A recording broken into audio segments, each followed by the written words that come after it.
This game is absolutely amazing. I've probably made most of my best friends from playing video games, and that probably sounds pretty weird, but I think a lot of people don't really necessarily think what their good friends are. For example, I had a lot of friends in high school and college, and at the time I thought that they were really good friends because I had a lot of fun with them. But looking back on it years later, there's only three people from high school that I think made a legitimate effort in like maintaining a bond with me. And since we didn't do anything professionally together or to develop ourselves as people, if anybody I knew when I was under the age of 18, other than just a few guys, it was just a very temporary experience, and it didn't do anything to make me a better person or improve my life in any meaningful way. And in college, I made a lot more friends that were productive to know. A lot of it was because I was really interested in growing my career, and I hung out with like-minded people who also felt like they really had something to prove to the world. I feel like in either a financial sense, like they wanted to earn a lot of money so that way they could feel successful by the definition of I guess I would say American culture, especially with young men. And some of those guys were great, and I had a lot of great things happen in college. But still, most of my friends, we would just poison ourselves with alcohol and drugs, and it felt really good at the time. And maybe we tell each other things like, it's sometimes I think differently when I'm smoking weed or on acid or doing DMT, mushrooms, whatever else, Adderall, so many stupid things I did. But it just didn't really do anything. It was just wasting time. And in the moment, it didn't seem like that. I'm making this video because, and this is so funny.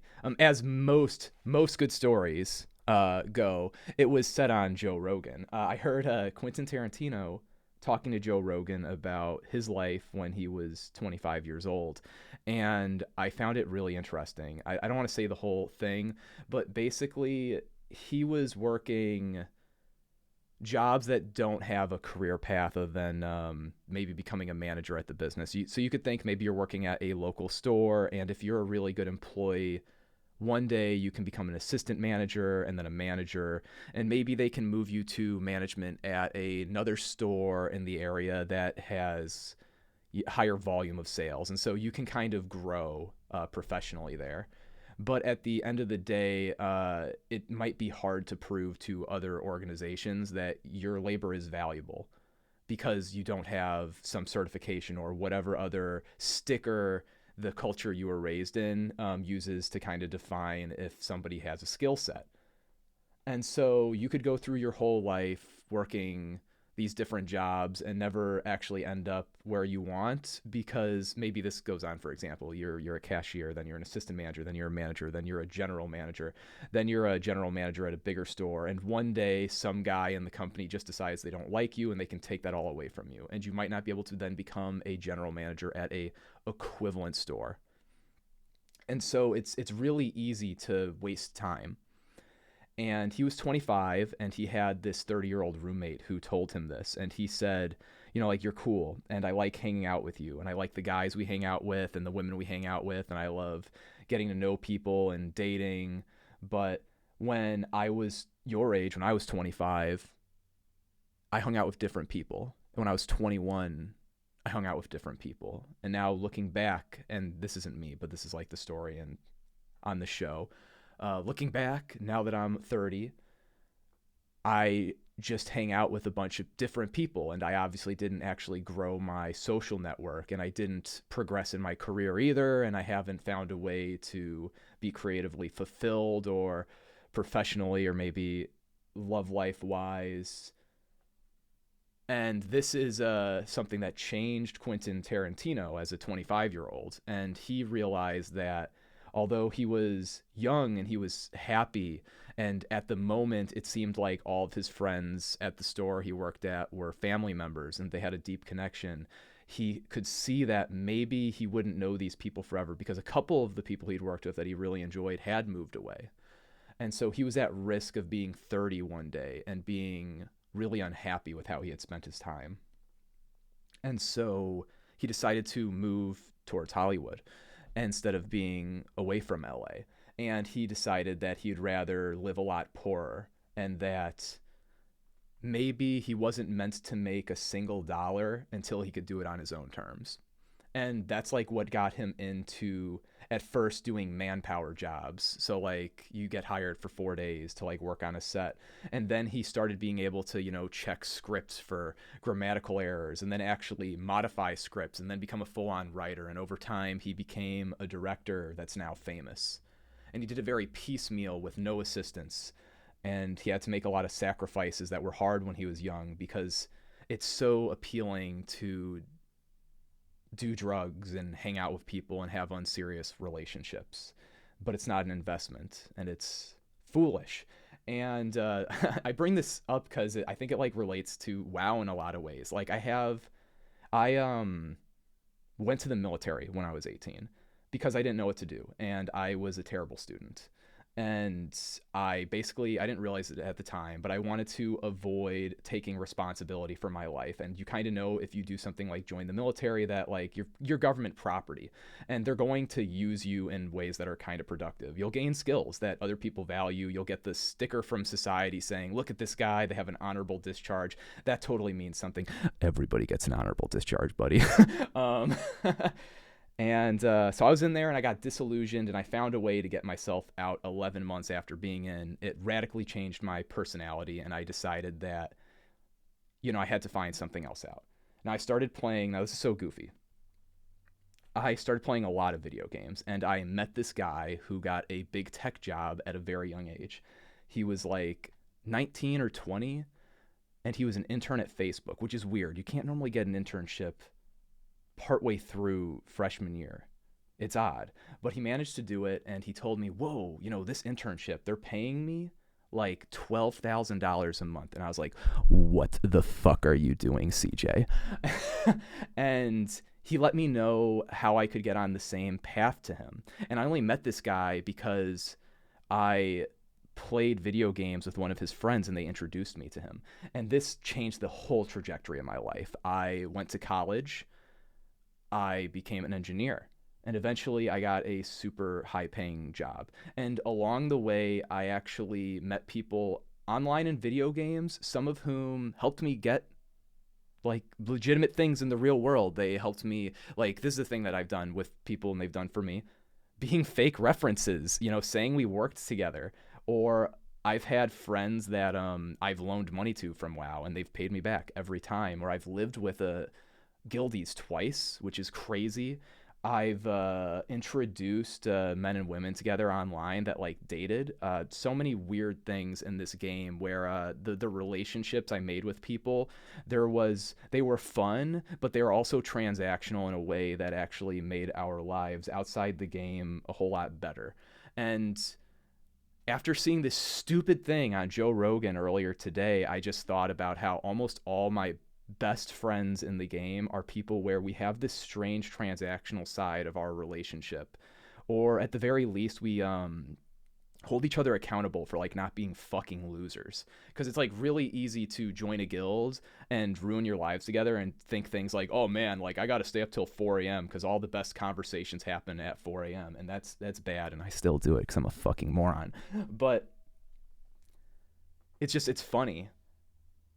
And I've seen a lot of friends that play WoW that I feel like they kind of did what Tarantino's roommate did in WoW, where like they play with different people every every year. They're like in a new guild, and they have all new friends, and then they have complaints about the performance of their raid groups and about the attitudes of people they're near. And I think it's like in the short term, they're taking these easy wins of finding people that are unserious and that they can have short-term fulfillment by being around, instead of, doing some hard things. And I don't mean hard as in like serious rating, although I think that helps, but hard as in being hard on your friends when they do things that are bad for them, or pushing each other to be better. There was a guy in one of my guilds who almost got divorced because he was playing too much, and the guys in my guild forced him to stop raiding, and we still talk to him even though none of us have played with him in years.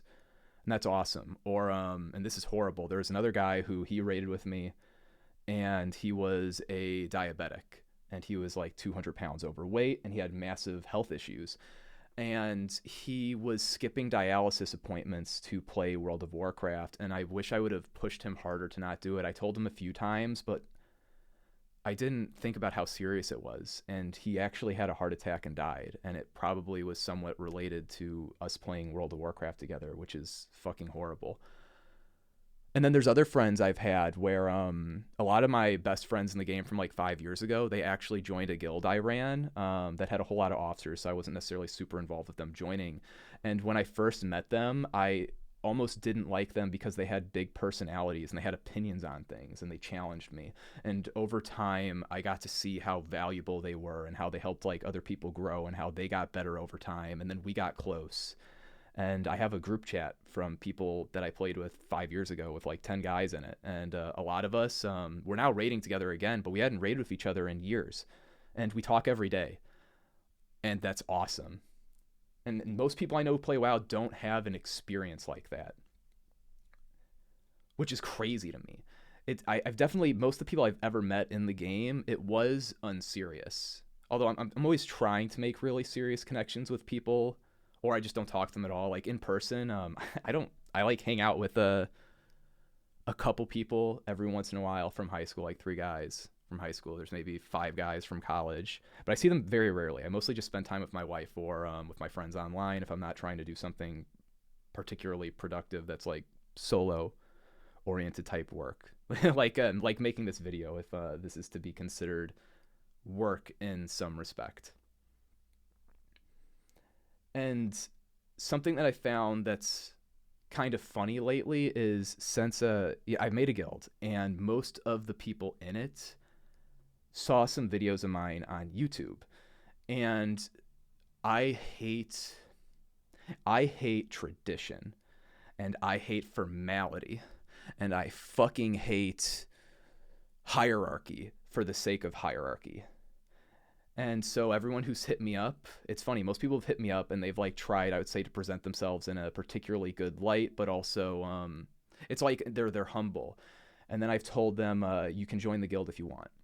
I don't have any requirements to join. And every single person who has joined has that has hung out in Discord at least has been a great player. I haven't seen anybody, even the people who don't hang out within Discord, be a bad player, but everyone who hangs out in Discord is a great player, and everybody hangs out in Discord's an amazing person. They're very friendly. They're supportive of each other.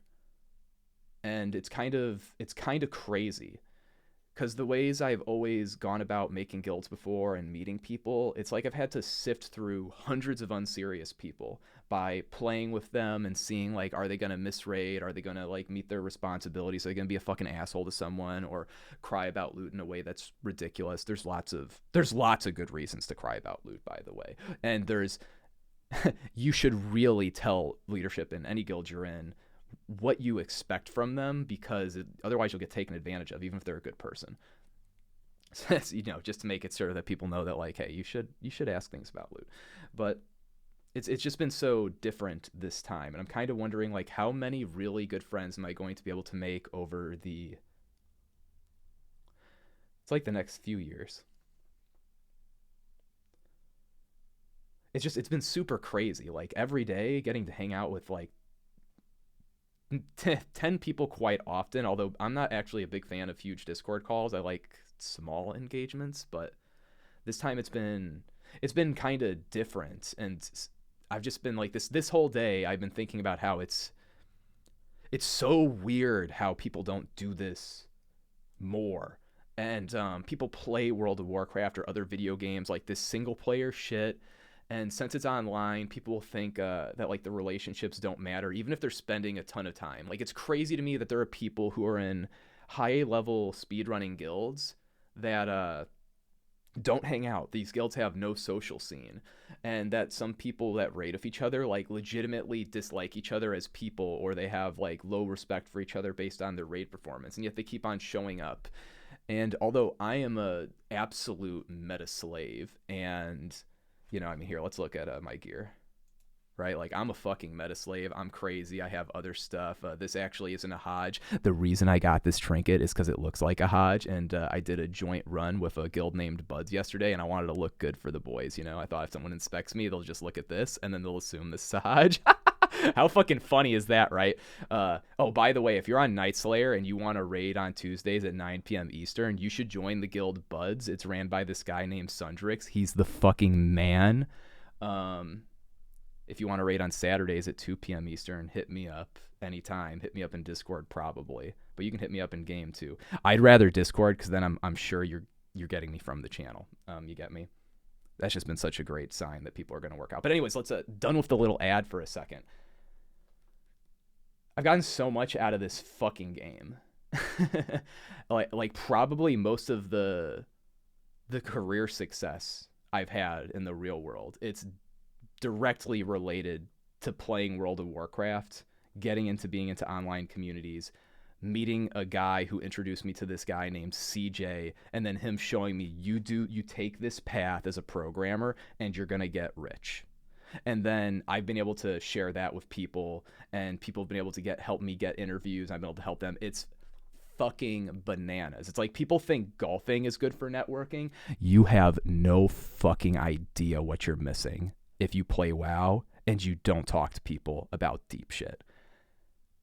Like a couple days ago, me and my guildies, we were talking about there's this website called levels.fyi, and basically what you can do is you can post your salary information in there, and then you're allowed to check out other people's salary information. And so you can go check for hundreds of companies what the pay is, what kind of offers people are getting. You can negotiate better. Hell, I had a friend let me know this factoid. This is an example of something somebody can tell you in World of Warcraft. If you knew that a company spent about $50,000 to find a qualified candidate to hire, and you got a job offer, you would now know that they are aware if you decline the offer, they are basically out $50,000. It would actually depend on the percentage of offers accepted, but let's say a company had a 100% offer acceptance rate and it cost $50,000 to find a candidate, then in very real terms, if you say no, they lose 50 grand, which would probably mean that they would offer you more money. And getting this kind of information from people online has literally gotten me 5-figure salary increases in negotiations. Okay, 5 fucking figures. So playing WoW has made me more fucking successful than going to college. It's ridiculous. And it's also super fun. And I love how you get to meet people who are doing all sorts of shit. And something I found with all the people I love the most in WoW is they feel like they have their own little flair on anything they do. It's like, and not just in the game. Like, people feel like they have a unique play style in the game, and they probably don't, but it does feel like it. But they'll have a real unique style that they do things in the real world. Rather they're a doctor, an engineer, a cashier, they like run a landscaping business, they're a cleaner, dishwasher. It doesn't matter. They have like their own little unique spin, and they try to think of ways to get better at shit and create more value for people around them. Now, this isn't everybody in World of Warcraft, but this is like pretty much all my favorite people. Like anyone I've hung out with in the guild, all of them, at worst, when it comes to their intensity as a person and their passion for things, at worst, they would say something like this: it kind of hurts me that at my job, I'm not utilized as effectively as I could be, that the company isn't making as good of decisions as it could be. I would feel better if I was more empowered to accomplish the objectives of some vision, some mission. And I've always felt like that.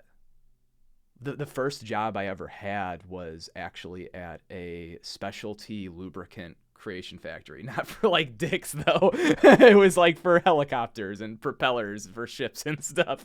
But I worked at this business, and my job on the surface, it was to scoop grease out of barrels into smaller barrels that had labels, so that way they could be shipped to companies around the world. But it was actually really different than that. I got to talk to some of the guys who worked in this factory, and I, at the time, as a 16-year-old, I thought it was kind of weird that the people working this physical job were so old. They were like, most of them were like 45, and I got to learn about how their lives went and the mission. And something that was cool about this company that like made it super exciting, and this is the thing you can find in a guild too, is it was started by this guy named Reginald.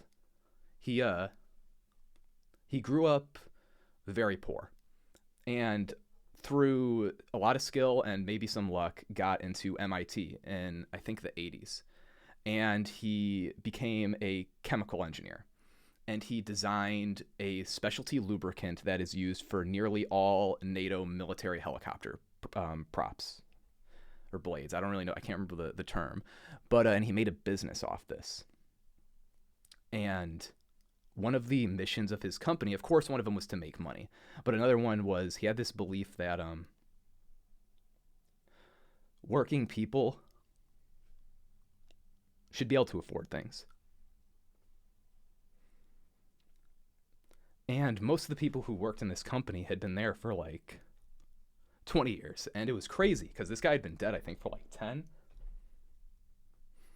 And they all really believed in the mission. And it affected the work that people might think it's like kind of menial, but it affected it in a real way, and it made the business better too.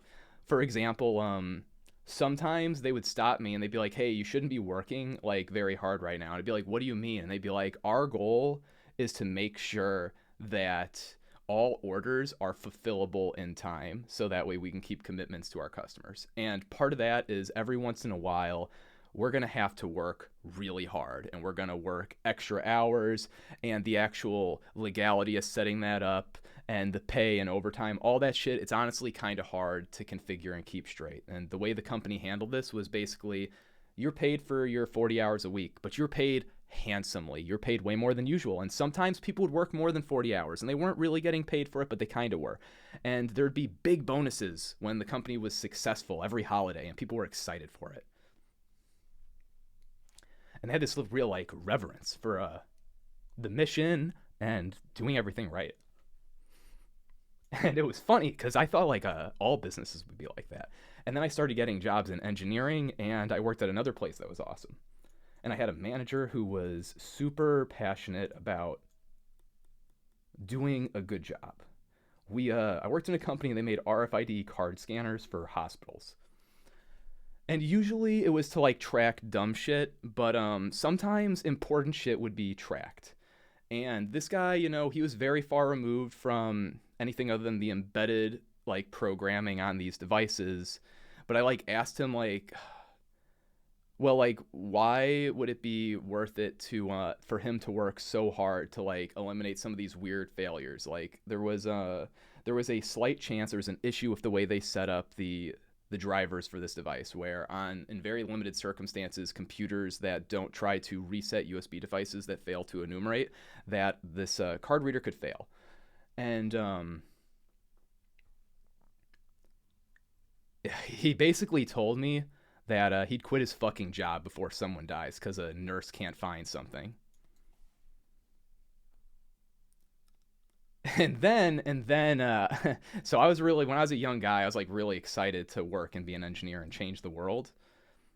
And then eventually I got a job at Microsoft, and it was like an orphan grinding machine. Holy shit. If you ever see that like subreddit and it's like, what the fuck do companies do? Like, oh my God. The mission was for everybody to enrich themselves, like, and exploit the company. And there would be crazy shit in meetings. They'd be like, why don't we automate more robots? And then some of my coworkers would be cool, and they'd be like, I'm not going to automate this because it could crush some Chinese kid's hand in a factory. And then the business person would be like, do you really think it would do that? And you'd be like, I actually know how technology work. Okay, stick to your fucking spreadsheets. So that was cool. But other than safety things, it was like a waste of time and life, it felt like, when I was there. And people were just going through the motions, which is fucking psycho. It's like, how do you live like that? And I see people do that in WoW, and they like hang out with people they're not super into, and they go to raid and they don't try. And I'm just wondering what they're doing. They treat this game like it's some fucking clicking simulator. I don't know, like RuneScape. And like, there's cool people in RuneScape, and RuneScape's a cool game, but it's like cookie clicker with a fucking skin on it. I don't know how people can stand to be so dispassionate about things, just like every fucking second of the day. That's kind of how college felt too. It wasn't just working, and it was so weird. It was a terrible environment. This game's amazing. As long as you hang out with amazing people. If you hang out with fucking shitheads, oh my god, this is the worst place on earth. But at least that's, in my experience, I've kept that to a minimum. If you if you take this game really serious, and it doesn't have to just mean that you're super serious about raid performance, although I think that usually kind of goes hand in hand with it. Like, if you're a passionate person and you want to be more intense, like, hit me up in fucking Discord and join my guild. Okay, that's why I make the videos now. All right, I used to want to be a big YouTuber. Now I just want to, like, have the coolest group of people ever. I don't want there to be fucking hierarchy. Like, we showed up to raid, we did super fucking awesome this week. It's killer. It was like an hour and 40 minutes with 30 minutes on douses. It probably could have been much faster. I could have done a better job. Whatever. We're a bunch of fucking goofballs. These are the fucking guild ranks. Everyone's a guild master, except a couple people have this lawman rank. So if someone says, like, the N-word in guild chat, they can get kicked. That hasn't happened yet. But I'm sus of you 30-year-old white males and the words you like to use when you game. But yeah, Night Slayer, 2 p.m. Eastern, Saturdays. If you want to get more out of your gaming experience and you want it to be an actual, like, big part of your life, I'll see you later.